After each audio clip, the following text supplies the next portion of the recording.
Welcome back to Decarb Connect's podcast. And this week I'm joined by Dr. Bryony Livesey, who's the Challenge Director of UKRI's Industrial Decarbonisation Challenge. So welcome, Bryony. Thank you. Maybe you could kick us off with just give us a bit of a sense of how you've come to this role and to UKRI. What is it that's brought you to this moment in time? Well, I still feel this is a really dream role for me. It does build a lot on the experience that I've had up to now. So I started out in the nuclear industry. So that means I've always had a real interest in clean energy and the contribution that energy makes to UK life. As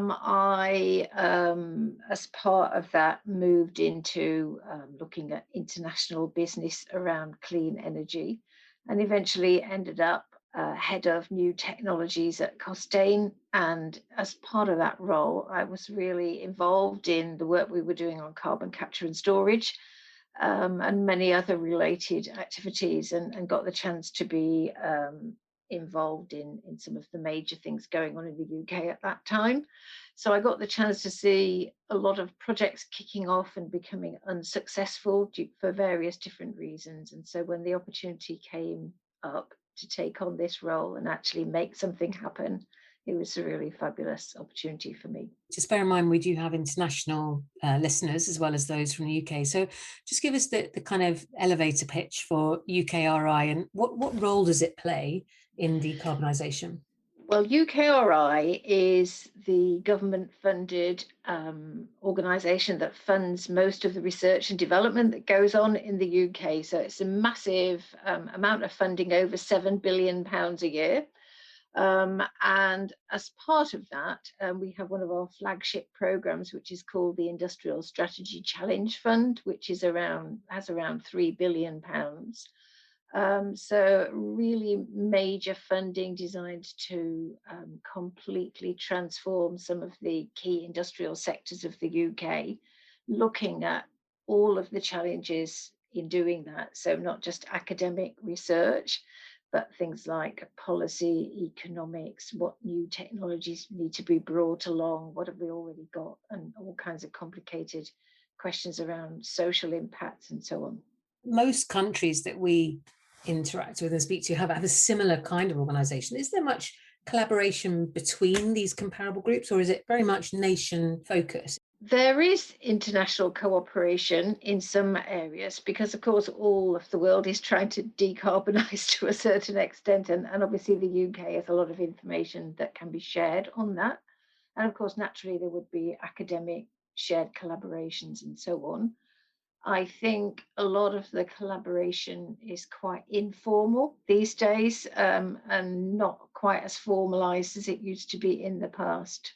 So, okay, let's focus in then on the kind of theme for the discussion that you and I picked on, which is the Industrial Decarbonisation Challenge, which launched in 2019. So in the whole past era of pre-COVID, which now seems decades ago. But anyway, so tell us a little bit about how that came to be set up and what were the original goals? Well, it came to be set up after a large amount of public consultation on what the key challenges that the UK faces actually are, and many, many different organisational groupings contributed into that process. Out of that, there was a real consensus that industrial decarbonisation is one of the major issues we need to tackle, and that we hadn't been doing it very well up to then, and it would justify a significant amount of public investment. So it came about through regional conversations and then working up the business case for the investment, agreeing all of that with government and so on. And then I got the chance to take on the leading role and kick it off in the middle of 2019. In terms of its original goals, has much changed in the last 15 months, or is it still kind of focused as it was? The original goals turn out to be really valid. There's been no need to change those. The goal was to lay the foundations for having the UK and the world's first net zero industrial cluster by 2040. That's still our ambition. All that's happened is that we've increased our ambition in terms of what we would expect to achieve by the 2030s. So it started out as a government ambition of having one decarbonised industrial cluster in the UK by then, but now the policy is to have 4 in place by then, all of those building on the work that we're doing in the Industrial Decarbonisation Challenge. So that's very exciting to see. I think I could probably guess a couple of the clusters that are in play for that kind of title, or one of those 4 titles. But it's quite an ambitious kind of piece of work, isn't it? And so the current kind of type of work, the current workflow from the challenge itself, what sorts of activities are ongoing at the moment? Well, we have quite a big budget of £210 million of government money, but that is not enough to actually decarbonise anything, because the costs involved in this are massive.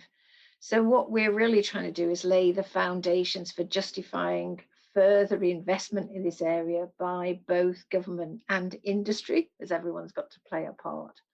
So what we are funding is the earlier stages of the engineering studies that need to be done. These are complicated pieces of work which encompass the engineering designs, but they also include getting all of the planning consents, understanding the costs of the infrastructure, making sure it's all at the right scale for the region, and so on. So really, really big pieces of work. And then the goal is to get each of these major projects to the stage where they could take a final investment decision to actually go ahead and build the new infrastructure. So when we did our prep call for this podcast, I know that you were talking about one of the kind of additional kind of goals or reasons for approaching this at a government level is also to ensure there's good knowledge sharing, or more knowledge sharing across these kinds of projects. Because obviously if they were pure 100% separate from each other, no kind of link between them, we'd be missing out on the potential, I guess, momentum that can be created from knowledge sharing. So tell me a bit about that. Well, there's been quite a few pieces of work done in the UK which show pretty conclusively that sharing knowledge is the best way of getting costs down for these projects. And because we're talking about billions of pounds of investment, then getting the costs down is really important. So we do see it as being a crucial part of what we're trying to deliver, to get knowledge sharing arrangements in place. It's not simple though, because I should emphasize that we've got a massive amount of public investment, but industry is also more than matching that through the investment they are making. And there are important commercial considerations for the industries that participate. What we're trying to do is make sure that as far as possible, we have real cooperation between our project participants, and that they can learn from each other about the right way to do things without infringing on commercially sensitive matters. And so far, what we're seeing is a real willingness to do that. And we really trying to make sure that that continues, because decarbonising the UK and decarbonising the world needs to be a cooperative effort, and it needs also to be cost effective for everyone who's involved. I understand your point that these are commercial entities putting their money into it, so there'll obviously be elements of this that are considered commercial IP. But is there a way of conceptualizing the sorts of data or information that should be shared at that more public level? Yes, I think it's really helpful for people to know at an early stage what works and what doesn't work, of course, so that people don't go down the wrong track. I think things like what materials to use, things like how to get your case through planning are not particularly commercially sensitive, and people are talking about how they might share that sort of information. And then also we're really trying to make sure that important knowledge is shared with academia as well. We have quite a strong academic strand to the programme.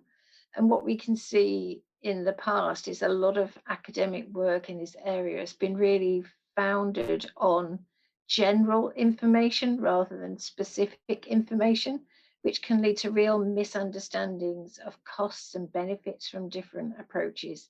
And so we're trying to make sure that industry knowledge and academic knowledge really come together to benefit the UK. The boundaries then for knowledge sharing, is it more around the business model, or the sense of what people might charge? I think we'll have to wait and see what emerges, really. We're still in the phase of trying to encourage as much knowledge sharing as possible, and our industrial partners are really keen to promote that as well, because they all realise that they're doing something that's never been done anywhere in the world before, and learning from others will be really helpful. There are a lot of people who look at the possibility of these clusters or the way that they might develop, and they're quite envious, bluntly. They're not geographically close in terms of perhaps they have smaller facilities or individual facilities, but they're just not near to a cluster. So is there a way that smaller companies on sites either far from consortia or of a scale that are not included in consortia can make some use of these projects? There's quite a lot of thought going into that. Within our challenge, we've taken on a massive challenge to actually decarbonise these industrial clusters, and decarbonising the whole of the UK is a little bit beyond what we can do. But we are very mindful that we need to support decarbonisation of the UK as much as we possibly can. So we are really pleased that we have a small project in the West Midlands, for example, which is very remote from opportunities for carbon capture and storage, to start to look at how a major industrial region of the UK could credibly decarbonise, what sort of options might be available to them. And realistically, a lot of the work we're doing within the clusters is around hydrogen production. And once that hydrogen's been produced, of course, the idea is that it would be moved to various regions of the UK by pipeline or as part of the national gas grid infrastructure. And that will help with decarbonising industries all across the UK. So we really recognise it is a challenge. I think some of the issues that we're addressing within our clusters will involve decarbonisation through pretty conventional means, energy efficiencies, all those sorts of things. And I think that knowledge can be shared very credibly around the UK as well. So it's not just, the intention is not just to knowledge share between the clusters that are part of the programme. It is a kind of a wider general industry across the UK. This is what's being learned. Yes, it's a really good point, and we do want to make that knowledge as generally available as we possibly can. Yes. There seems to be a lot of thoughtfulness, as there is in the UK, about kind of the social balance, the social impact of these projects. So again, talk us through this. What sorts of concerns or benefits or impacts are you kind of keeping an eye on at that kind of social level? It's an enormously complicated issue, of course. We recognise that the balance hasn't been really right in the past.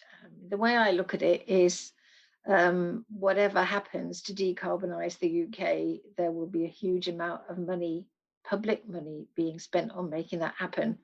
We need to have real public support for that. And people need to recognise that there are costs associated with decarbonising products and services. And in order to really make that clear to people, it's a complicated question, actually, because a lot of people are not particularly interested in how things work and what the decarbonisation is actually physically going to involve. So we feel that really trying to help our big projects to engage with the public and help them to understand that something's going on in their region that they can all be really proud of. We see that as an important part of what we're trying to deliver. And how we do that differently, we don't know, because we know there's been lots of public engagement in the past. Of course, it always goes on, but it's not particularly effective, and we really need to get it right this time. So as part of the programme, in the academic work that we're supporting, there will be quite a lot of work to look at what kind of ways we can influence social impacts in a positive way, of course. And then, we need people to understand that there will be impacts on jobs, and some of those will be quite negative in some regions. But what we're hoping is that we will start to see really positive impacts on jobs through attracting new industries into these decarbonised regions. So all that needs to be planned for as well. And I think it is, all we can do really is just keep that kind of consciousness of the social impacts at the heart of everything that we do, so it's always in mind, and gradually try to move towards a position where we're really bringing the public on board with this. So coming back to you and the team that sits around the Industrial Decarbonisation Challenge. So in the next year or two, this very early stage of kind of moving forward with these consultations and the feed studies and things like that, right? What is your interaction throughout that? Is there a kind of a rhythm of meetings for the clusters involved, or how does that kind of influence work? Yeah, well, we have got to the point where we've announced all of the projects that we're going to be funding with the money that we have available, and we have all of the industry support for that. So now we're moving into the phase of actually delivering the projects, and we don't just leave them to get on with it. We have a very regular monitoring process where we make sure that everyone's on track with what they said they were going to deliver. Because government's already announced plans for taking a number of clusters forward, and so we need to be sure that they will be ready to meet that challenge. So we do monitor them very regularly. We check that everyone's on track with how much they're spending. Of course, that matches with the amount of work that they're doing. And we make sure that projects have things like plans for what they're going to do in the future and how they will exploit the results of the work, and what they're doing on knowledge sharing and important issues like this. And of course, we're also taking forward our research and development centre as well. And what we try very hard to do is make sure that all parts of the programme work together effectively. So we're going to put a lot of effort into making sure that academics and people working on the large projects get a chance to learn from each other, and then making sure that all the local stakeholders who are working on our sort of regional cluster plans have the opportunity to participate both in the academic work and in the understanding of what's going on in the big projects, so that this whole community can kind of move forward with a common sense of purpose, which will be really exciting to see. And then we're due to finish it all by March 2024. So we've got an end date. It's not a sort of endless going off into the future, something will happen sometime kind of program. It's a fixed end date. We've got a lot to deliver by then. And then the next stages of funding will have already been announced by government to move us forward into construction. And for you personally, anytime you take on a new role, you have your hopes and aspirations for how it might play out. Is it doing what you thought it was going to do when you took it on, or have there been kind of interesting, or I don't know, other elements of it that you weren't necessarily expecting? How's it shaped up versus expectation? I think compared with expectations, what I could honestly say is I'm really delighted that we're moving in the direction that I thought we would move in. Obviously, that's required a lot of effort and support from a lot of people, particularly through these challenging times, to keep everything on track. But we have ended up with some really fabulous projects that will really contribute to decarbonising the UK. And they've all got great plans and great industries behind them to make that happen. And we're just pleased to be in that situation, and we just kind of watch what they're doing and hope it all carries on as it is now. But I think the commitment of the industry involved in these programs has been amazing. I mean, they have all had to raise substantial amounts of company funding to participate in the program. And through sort of COVID times, actually getting that support is not as easy as it might be if you can just walk into a boardroom and ask. So I think people have really pushed hard to make sure they can be part of the program, because they just see how important it will be for the future, and that's been great to see. Right. Well, Bryony, thank you for coming to talk to us about it.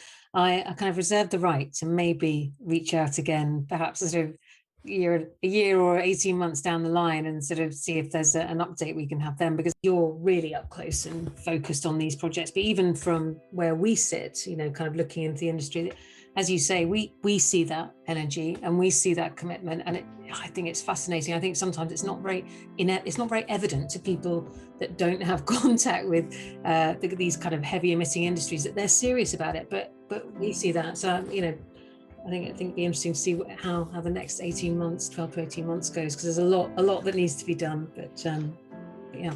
So thank you again for coming on to talk about it. Thank you so much.